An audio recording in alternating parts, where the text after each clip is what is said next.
welcome to another that's right, another edition of NXT. This is a non-applicable podcast's version of NXT. Doing a little recappy. You'll notice that it's just one take right now. Chubbs is in Florida at time of recording for a Spartan race. Good for him for staying healthy. Proud of the fella. He's done well. Those that know him also know that it's good for him. This is probably going to be a hodgepodge weirdo because my brain goes all over the place and I'm trying to multitask.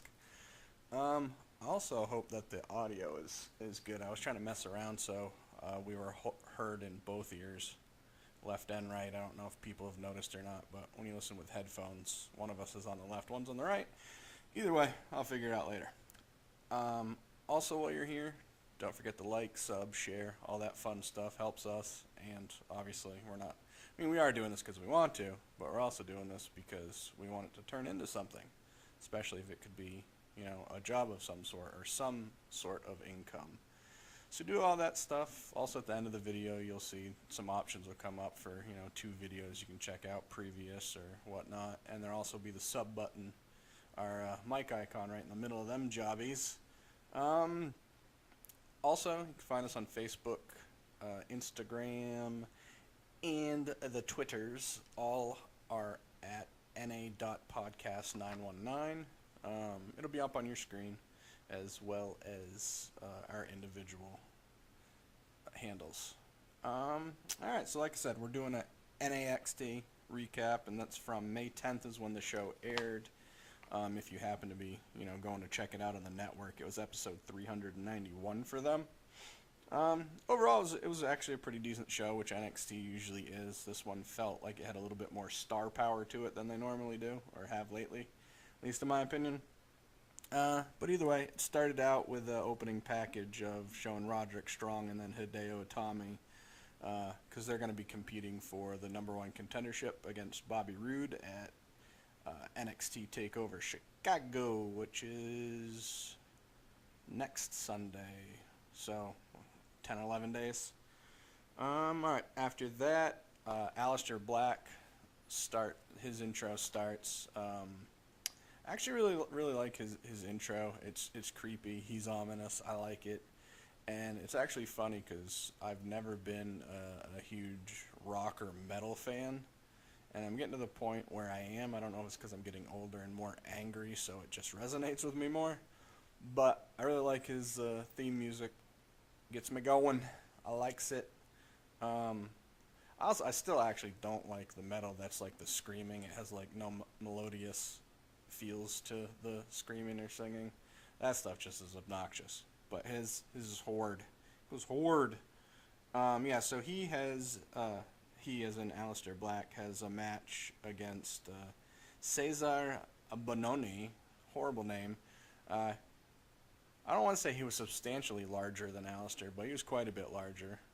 Aleister's listed as 205. I believe he's 6 feet, between 6 feet and 6'2".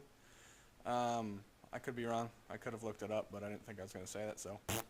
Either way, the guy who was facing Cesar, he was 6'6", 6'7", something like that, 260. Big dude. They finally had Aleister have a match where he took some blows and kind of had to get defensive. It was a nice quick match. Aleister's entertaining even in short amounts. I'd like to see longer matches. Forgot to bring up in our rumor episode that will be out on Sunday, so check that out.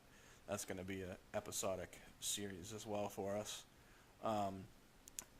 Actually, this isn't a rumor, this is news. I guess it's been reported that Aleister Black has been doing the WWE main event live shows. Last I heard, he had a match with Kurt Hawkins. You know who I mean. I always say his name wrong, even though obviously I know who he is. So he and Aleister have had a couple matches, and Aleister's also supposed to have some matches with some 205 guys and crap. There's somebody else I don't remember, but either way, I don't know what that means. If he's just going to be kind of quick in NXT to kind of build the hype around him and then push him to main quick, because they haven't even really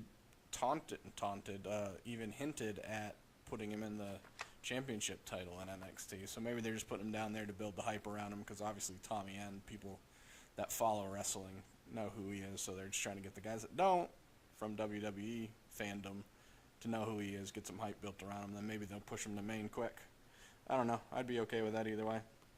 Let's see. I already forgot what happened after that.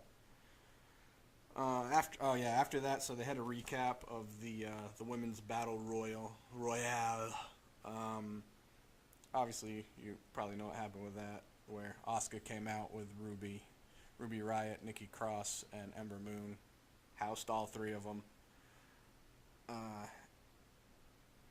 After that, it showed a WWE.com package where Regal confronted Asuka, basically saying, well, actually he didn't say, he just had the body language of how dare you, and then said to her, basically because of your actions, now you're going to face all of them at NXT TakeOver, which we already knew, so I feel like they packaging that this week was late and weird. I guess it didn't necessarily matter. Either way, I didn't actually care for the look that Asuka had on her face. She actually looked kind of worried, and that confused me because she's already been in a Fatal 4-Way match before and won, and whatnot. I don't know. It could have just been me looking too far into it, deep into it. After that, they showed Ember Moon getting attention backstage for her shoulder, because I guess she had a grade 1 sprain. It's going to take 4 to 5 weeks, I think. Yeah, 4 to 5 weeks. So she's supposed to be out for NXT TakeOver. I'd be more than okay, even though it did look like she hurt her shoulder. I'd be more than okay with them making that a work and her just showing up. I'm trying to find a way, because obviously Chubbs and I both are of the thought of you don't have to have somebody lose the title if you build them properly, like they did with Asuka.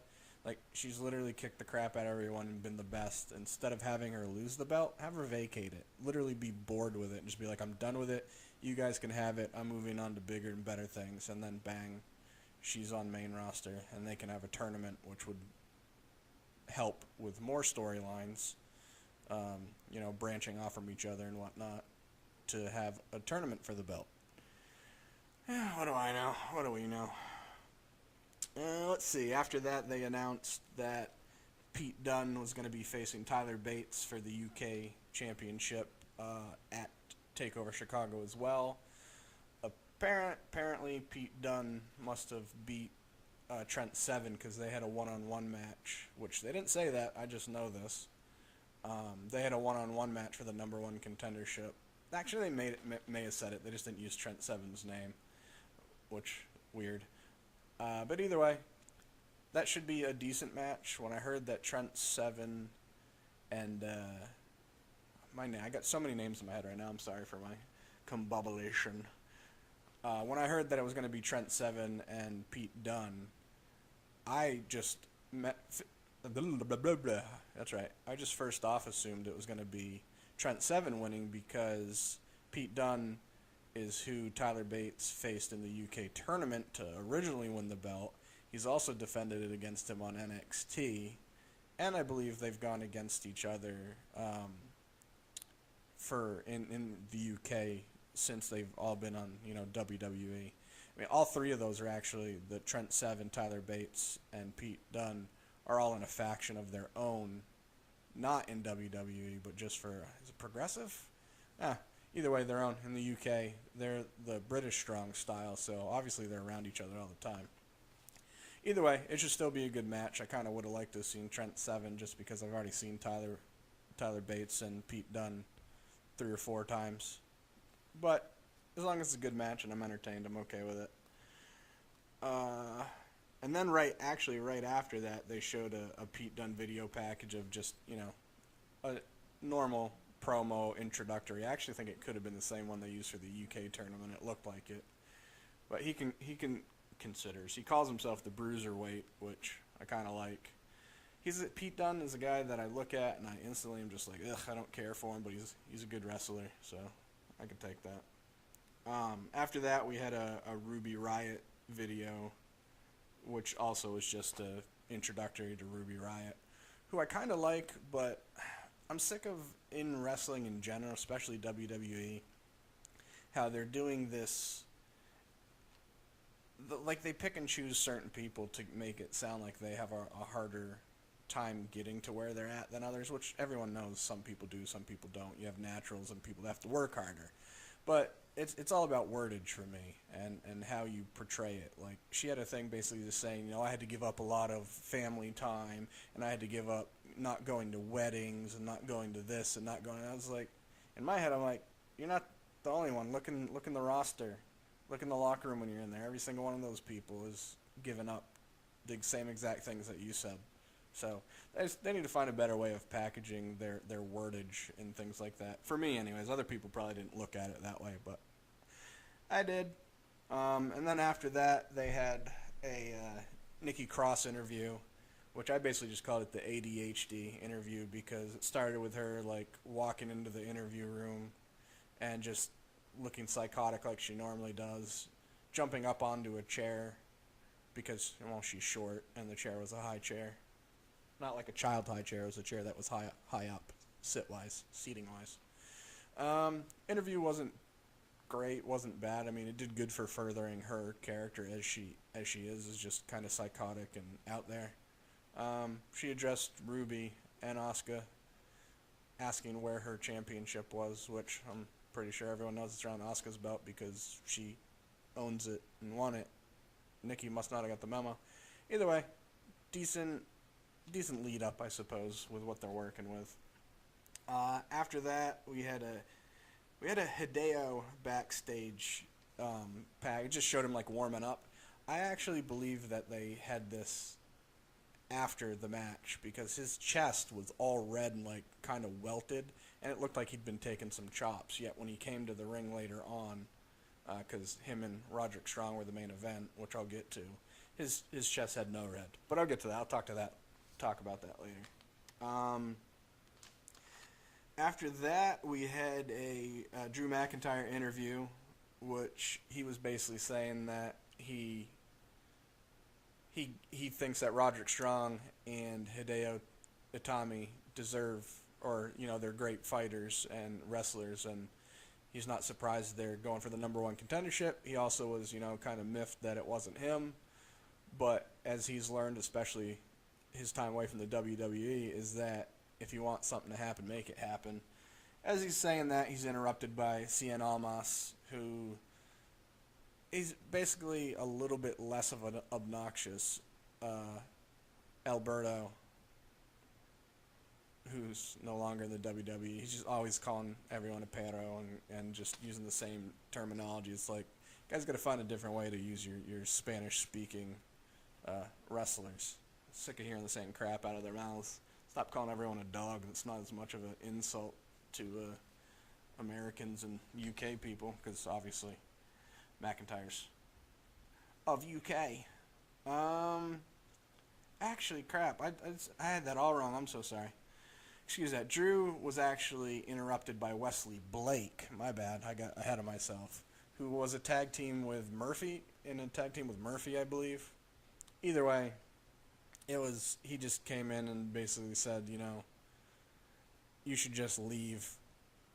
So that's leading up to them having a match probably next week, which I like McIntyre, but the other guy has got quite the lisp. It's like listening to Russell Simmons. What do we have after that? Now I'm all confusing myself because I jumped ahead. They had the same exact video package for the Velveteen Dream, which I don't know if I said this in recording. I know I've said it to Chubbs, not non-recording, obviously, is that maybe I don't understand it and can't relate to it because I'm a straight male, but my brain just goes to, if they want to have somebody for each demographic to feel that they can relate to, I feel like doing ones like this, like, I understand that Prince, because it's kind of a Prince package or gimmick, I understand that Prince was popular, is popular, and people love him, but I just feel like they're making kind of like a mockery of feminine dudes, I guess you could say. I don't know. It's very off-putting to me. Maybe it's just because I don't understand it because I'm not that. Either way, I don't like it. That's my opinion. Deal with it. After that, we had DIY was in the ring, and they were going to do a promo basically saying, we deserve our rematch. We haven't got a rightful one against Authors of Pain. We want it at TakeOver Chicago. As they're talking, they're interrupted by, I don't know if they actually have a team name, but individually they're Tino Sabatelli and RODERICK Strong. RODERICK Strong, I don't know if anyone listening actually watches Shameless. Literally looks like the guy that played Jody in a couple seasons on Shameless. And then the Tony Sabatelli looks like Dean Cain, and I don't remember this dude's name either. I was going to look it up and I forgot. He was in Only the Strong. He's kind of a martial artist. He did a bunch of movies like in the 90s. And he's also the short-haired, like buzz-cut Asian guy in, what's that show? Not Chopped, on the Food Network. The Gauntlet. Iron Chef. He's the Asian host of that. So this Tino guy looked like a Dean Cain, and that dude had a love child.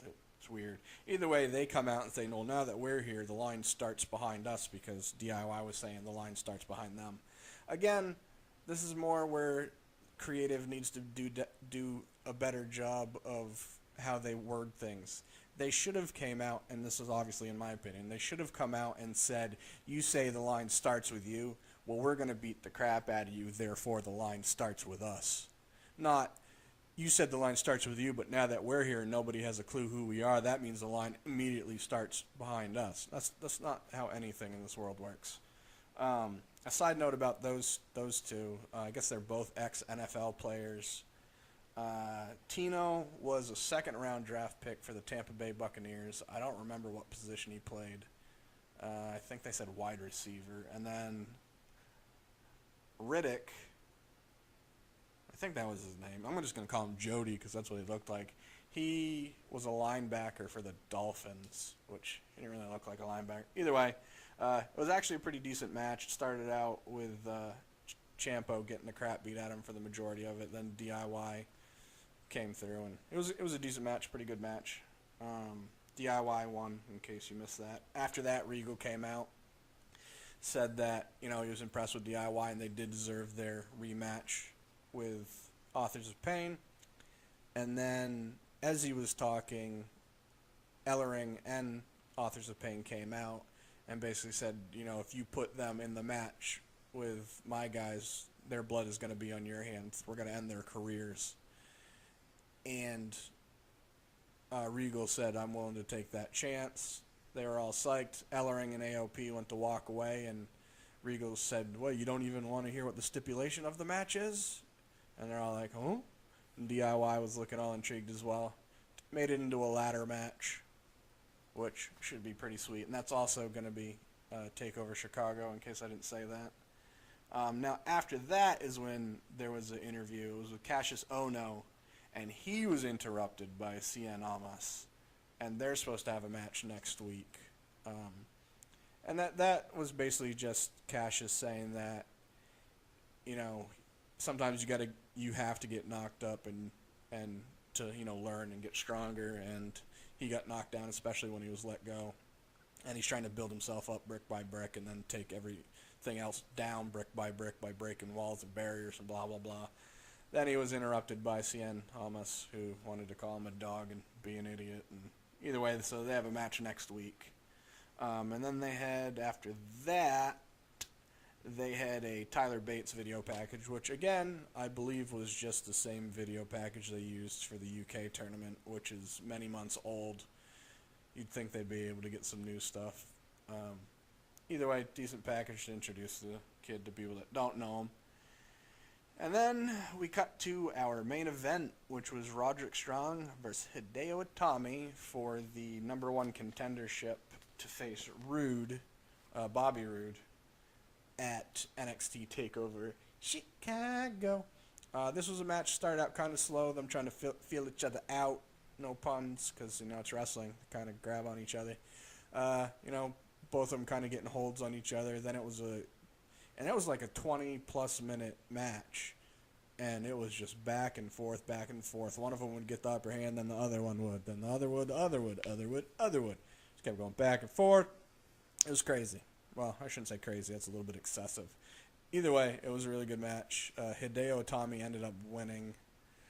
This was a match that, even though they did a good job where it didn't make Roderick look weak, because, you know, obviously he's a fighter, it's one of those ones where it was kind of not necessarily a lose-lose, because if Roderick wins, you kind of break what you're building for HIDEO of coming back from his injury and being, you know, this assassin, or whatever you want to call it. But then if HIDEO wins, it kind of defeats what they've been trying to do to build up Roderick as this, you know, he has a family to fight for. I guess they picked the lesser of evils, because I feel like it would be easier for Roderick Strong's character to come back from that loss. And then also it furthers if HIDEO does beat Bobby Roode for the NXT Championship and has it, then you'd think first in line would be Roderick Strong. Then they can have a feud. But that was it for NXT. Like I said, sorry for this hodgepodge version, doing it by myself, and I had it all ironed out in my head, but then I start talking and my brain wants to wander. So that's all I got. Like we said at the beginning, go ahead and like, sub, and share, especially the sub. That kind of helps with a lot of algorithms on YouTube, so more people will get our videos suggested in their suggestions. Putting all this work in, it's gonna be nice to get some subs and some socialness going. But yeah, like, sub, share, all that happy stuff. Also Facebook, Instagram, Twitter, NA.podcast919. It'll be up on the screen. Yeah, we'll see you next week. Since Chubbs isn't here, I'll give his deuces and my double deuces. Double deuces.